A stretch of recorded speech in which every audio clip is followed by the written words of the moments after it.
Hello friends, welcome to സനൽവോ.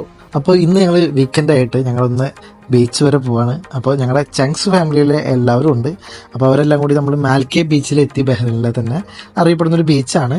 അപ്പോൾ അവിടെ ഇറങ്ങിയിട്ട് നമ്മൾ പിള്ളേരൊക്കെ കൂടി ഒന്ന് അടിച്ചു പൊളിക്കാന്ന് വിചാരിച്ച് വന്നതാണ്. അപ്പോൾ സന്ധ്യാസമയം ഒരു 6:30-7 മണിയായി. അപ്പോൾ നിറച്ച് ആൾക്കാരുണ്ട് അവിടെ ബീച്ചിൽ.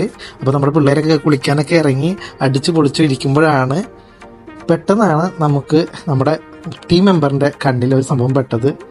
പിള്ളേർ കുളിച്ചുകൊണ്ടിരിക്കുന്ന സമയത്ത് അവിടെ ബീച്ചിലൊരു പാമ്പ് വന്നു, കടൽ പാമ്പ്. നിറയെ കുട്ടികൾ അവിടെ ആ സമയത്ത് കുളിക്കുന്നുണ്ടായിരുന്നു. അപ്പോൾ തന്നെ എല്ലാവരും ഓടിക്കൂടി ആ പാമ്പിനെ അടിച്ചു കൊന്നു. കാരണം വിഷമുള്ള പാമ്പായിരുന്നു. അപ്പോൾ ഇനി വരുന്ന ദിവസങ്ങളിൽ എല്ലാം അവധിയാണെന്ന് അറിയാം. അപ്പോൾ നിങ്ങൾ ബീച്ചിലൊക്കെ പോകുന്നുണ്ടെങ്കിൽ ഈ പാമ്പിനെ കൂടി ഒന്ന് ശ്രദ്ധിക്കണം. അപ്പോൾ സേഫ് ആയിട്ടൊരു സ്ഥലം കണ്ടെത്തി അവിടെ നിങ്ങൾ സ്റ്റേ ചെയ്യുക. കുട്ടികളെ തനിച്ച് ബീച്ചിൽ വിടാണ്ടിരിക്കുക. അപ്പോൾ എല്ലാവരും ശ്രദ്ധിക്കുക. Thank you.